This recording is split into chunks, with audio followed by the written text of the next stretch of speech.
If you're frustrated by the cycle of fight, withdraw, apologize, or chase and demand accountability, and you're tired of not knowing how to actually come back together and really fix things, then this video is for you.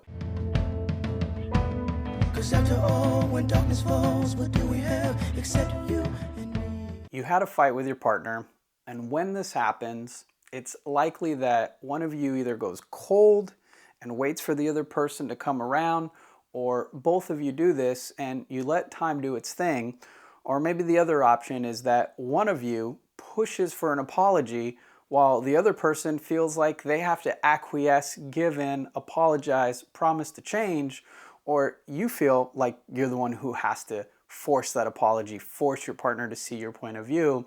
And either way, neither of these options feel very good, and it leaves your relationship stuck in this pattern where you argue, fight, collapse, get distance, wait, or apologize, or take blame and be blamed. So then repair and healing isn't really working because a few weeks later, you're having that same fight again. Different details, same feeling, same pattern. And that's frustrating because you feel like you're doing everything right. Both you and your partner have the best of intentions, you love each other, you care for each other, yet you keep getting stuck in this circular cycle where you either feel depleted from apologizing all the time, or you feel like you have to keep getting your partner to see why they're hurting you, or both of you just have to wait it out and not really have the conversation. So all these options, they feel terrible, and there is a better way. What you're doing right now puts you in this mode where you're like parent and child or opponents going at each other. And it's frustrating when the goal is really to feel close, to feel at home with each other, and to actually enjoy the relationship and not have this constant static or frustration or exhaustion because you're tired of this cycle where you fight, you withdraw, you apologize or demand accountability, and then you don't really know how to come back and fix things. The current pattern most couples falls into feels less like partners and more like parent and child or boss and employee. And that pattern, it kills the intimacy, it kills the attraction, it leaves you two frustrated, and there is a better way. That way is called repair, and it's what actually requires and what's needed so that couples get what I call that biological reset. So it's not about more apologies or more promises, but instead what we're looking for is more harmony, attunement, and deeper connection without conflict being the thing that drives you two apart. This is the difference between couples who keep escalating or keep going in these loops with the same issues, same frustrations, and the couples who recover faster. They reconnect with care, and they actually feel more secure because the conflict, it becomes an opportunity for deeper intimacy, more connection, more opportunity to understand. So to get repair, we first want to do something which is a reframe. I want to reframe for you what conflict actually is. Let me start with a reframe for you. That fight that you just had, it probably wasn't really about what you think it looked like. Most conflicts have what I call a two-layer problem.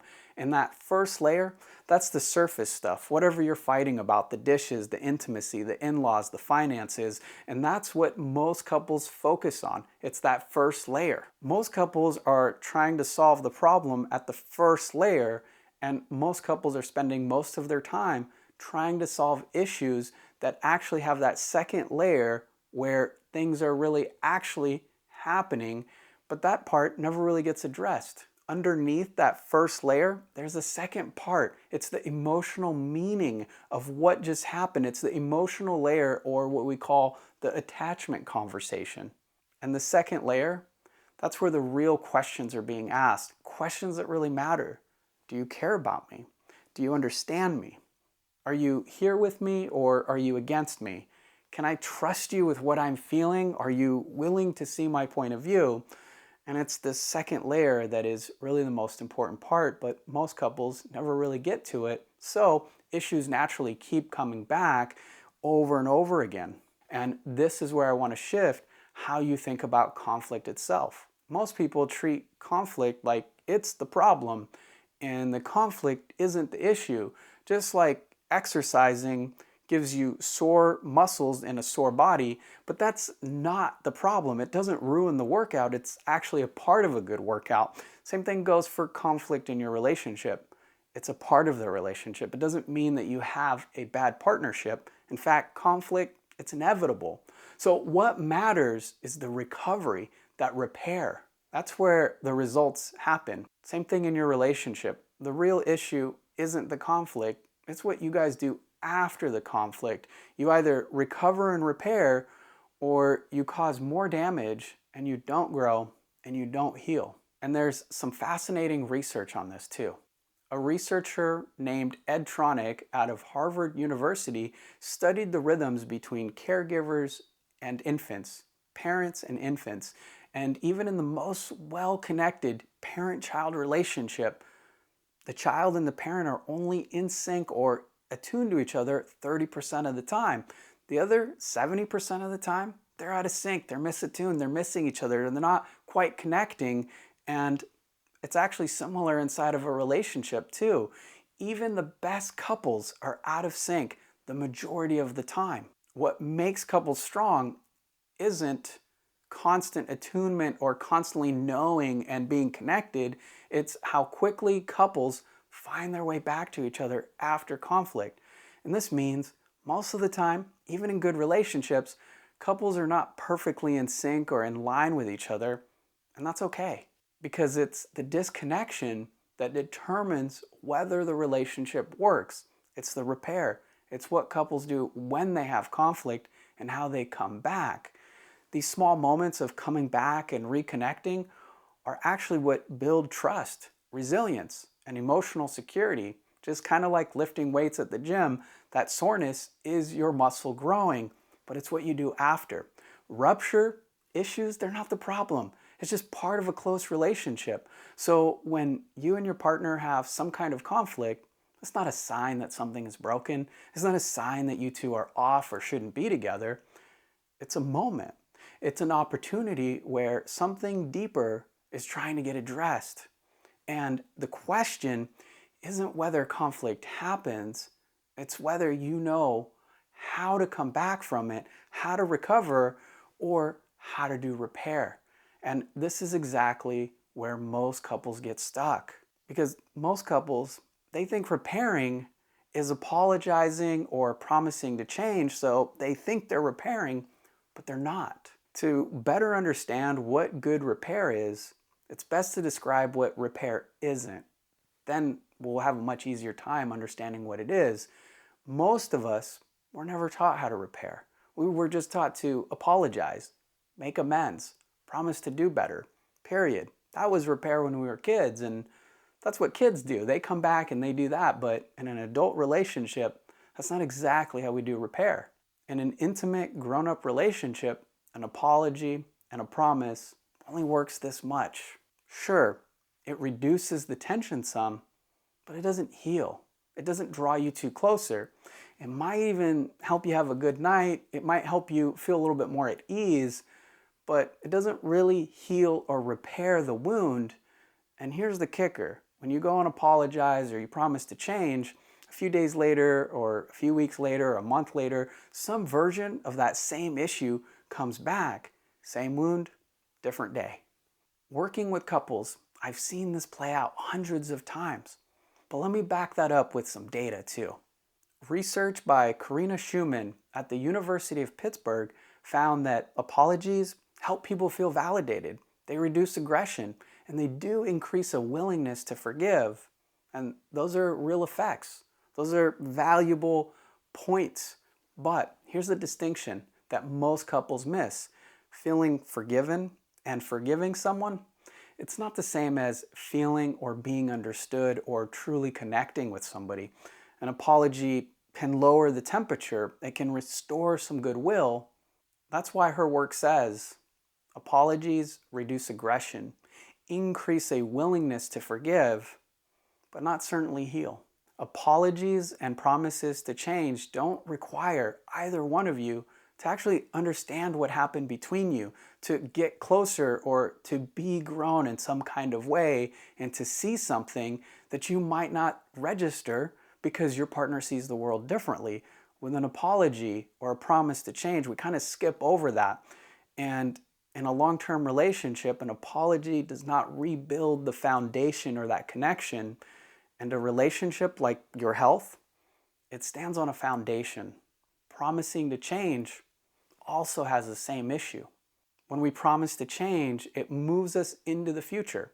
I'll be different next time. When the wound is in the present, and honestly, there are things that promising to change will take years to master, so you promise, but then you don't do it right away, and that promise in the short term actually creates more hurt when you can't live up to that change that you said you were going to make. And when we go to promising that we'll be different, and we make that same mistake over and over again, well, we're also missing the here and now and setting up for failure. And the person sitting across from you, your partner, might not even be asking about the next time yet.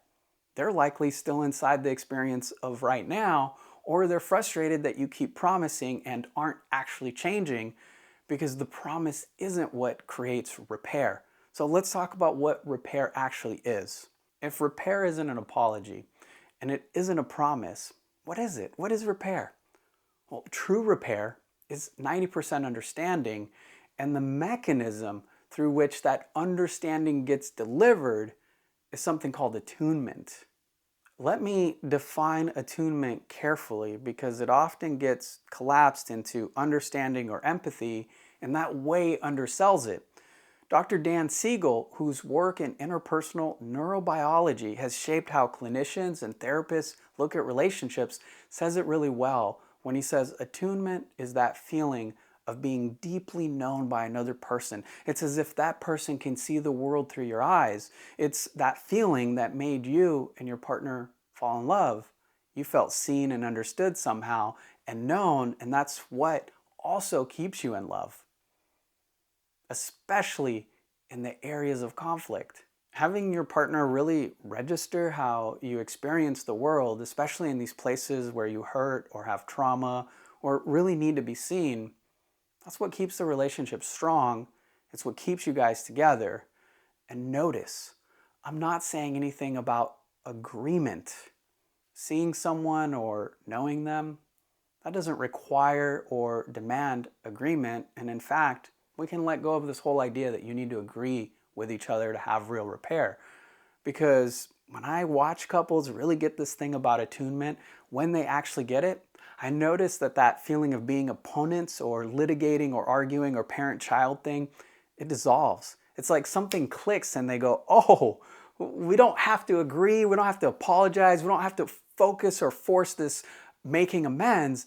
Instead, we can focus on something more here and now and something that feels better, which is I can try to understand my partner and see their point of view. And then this shift happens where even decade-long issues, they move, they shift. Something happens because attunement, it's what all of us actually want, especially when we're having conflict. To have someone really see us, not certainly agree with us, that changes things. Attunement is not this thing of, I see your point and I'm wrong and you're right. Attunement is, I see what you saw. I can feel what you felt, but not necessarily agree with that point of view, but I can see it. Another word for attunement, if you want, is resonance. That's like bringing two instruments that are off. You and your partner are two different vibrations or sounds, and you come together and you create resonance. And when somebody gives you resonance, not agreement, it's really powerful. It's not actually a resolution though.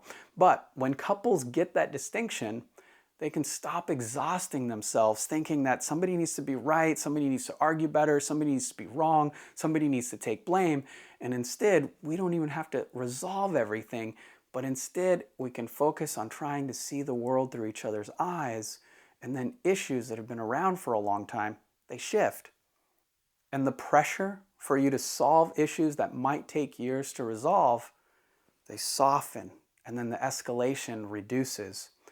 Research in interpersonal neurobiology also shows that small moments of misattunement, they compound over time.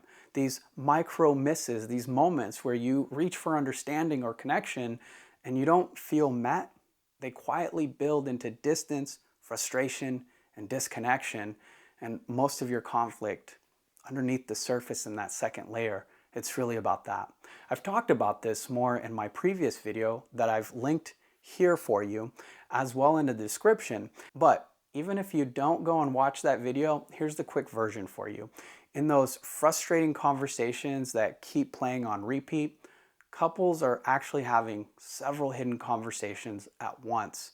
And most of the time, they're just focused on that first layer. And the biggest hidden conversation, it's this one. Can you understand me? Can you attune to me? Can you see the world through my eyes and accept me? And when rupture keeps happening without real repair, that gap or that distance, it keeps growing and more pain increases. If attunement is what actually works, why do we reach for apologies or promises to change instead of actually doing this thing called repair? And there's two reasons for that. Both of them are incredibly understandable. And the first reason has everything to do with biology. When you're inside of conflict, your nervous system goes into a state of threat. Your heart rate, your breath, your brain, they all feel a sense of threat. And the faster that you can make the conflict stop, the faster that your system can settle, the faster that your parasympathetic tone or smooth overall regulated state can come back. But here's the problem. Inside of Karina Schumann's research, she shows that when we reach for an apology, the person going to apologize oftentimes perceives it as a threat to their self-image. We feel like when we're going to that apology, we feel like we're admitting 100% of the responsibility, full blame, full ownership. And a lot of times, that's not really how issues inside relationships work. So we feel quite alone, or we feel like it's unfair, and it doesn't feel good, and it doesn't feel right. The second reason is that understanding is harder than apologizing. To genuinely understand your partner's experience, especially right after a fight, when your own nervous system is still activated, still charged, or you heard some things that were really hurtful, well, in those moments, after you calm down, you still have to do something that's biologically really difficult. You have to put your own perspective on pause, and for a strong repair, you have to be really curious about the experience of your partner. And that might include some version of you or some rendition of what happened that you don't fully agree with or doesn't really resonate with how you experience things. And this is where nearly all relationship research converges and agrees. During and even post-conflict, most couples almost never reach to that meaning layer, the stuff underneath the complaints or the presenting issues or the small things that turn into big conflicts. Couples stay stuck. They argue about facts, right and wrong, and it makes you feel like lawyers going at it with each of you vying for the win. Both of you following your own logic of what happened, but sadly, nobody feels understood, and neither one of you feel like you're getting attunement or some sense of empathy and connection. That's not intimacy, and it's not really repair either. So, what does repair really look like in practice? First, it starts with coming back to each other. It's that very special moment after you've had a conflict and hopefully you've cooled down that you come back to one another.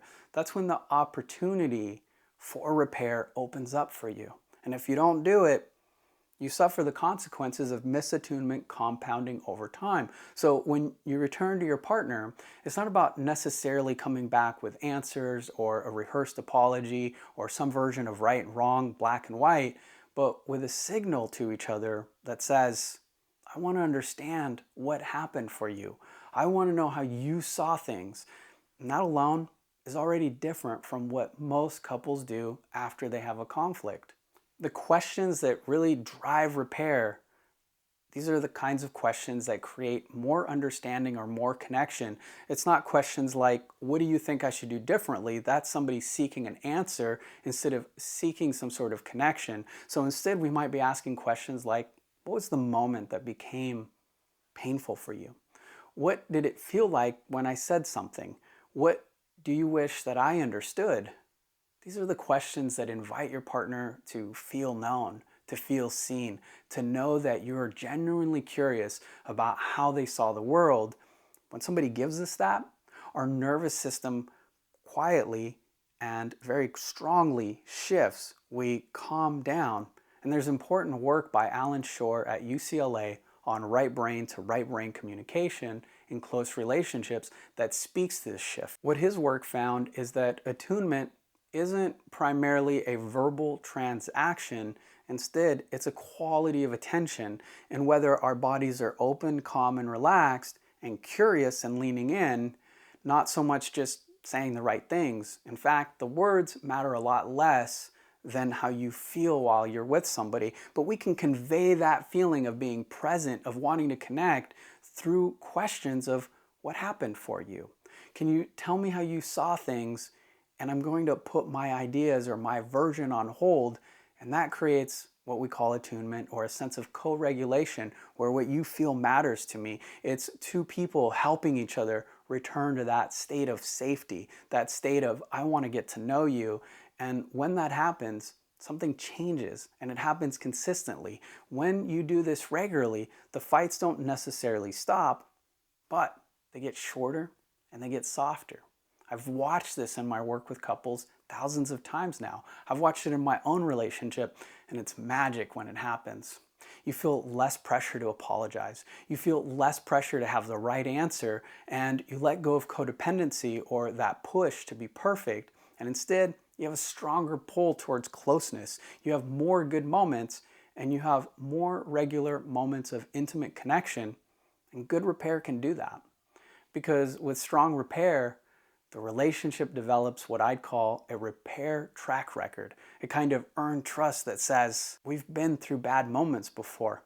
We found each other, and we'll do that again and again. My partner cares about me. My point of view matters, so I'm safe. And that track record is the actual antidote to escalation or repetitive conflict. It's not avoidance, and it's not being better at fighting or explaining yourself. Instead, it's creating that memory where you return regularly. You return to these moments where you convey to your partner, I want to connect with you. I want to know what happened for you. I might not agree, but I want to connect with you. And it's not about agreement. Rick Hanson, a neuropsychologist whose work bridges neuroscience and relationships, puts this really well when he says, relationships shrink to the size of the field of repair.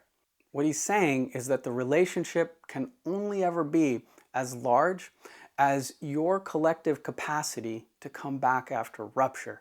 So the better that you two can come back, and the more frequently and the safer that you two can feel after conflict, the stronger the love and the connection can be. Or the less that you do that, the more the relationship shrinks. I want to leave you with one distinction to hold on to today. Attunement is not agreement. Repair is not apologizing or promising to do better. Get this, live it, and your relationship changes forever. Conflict gets simpler. You can even make conflict an opportunity for you two to grow closer, because conflict is inevitable, but what you do with it changes everything. You can believe that your partner has a good intention, but still be hurt, and both things can be true at the same time. Something I come back to frequently in my work with couples is that intent and impact, they don't always meet. But your intention doesn't cancel out the impact or what your partner experienced either. And acknowledging somebody's experience doesn't require you to erase your own point of view or your intention. Repair lives in the space where neither one of you has to collapse, but instead both of you can have separate experiences and yet create a shared reality, or a space where both of you can be seen, heard, and felt and acknowledged. That's what brings the softening. It's not the sorry, it's not the promise, it's that space of attunement, understanding, empathy, and having somebody really, really want to know what happened for you, even if they may not agree with it. And when that understanding becomes the regular habit, when the relationship returns to curiosity and it's more reflexive to return to that space instead of being defensive, that's when a relationship doesn't just recover from conflict, but actually grows through it.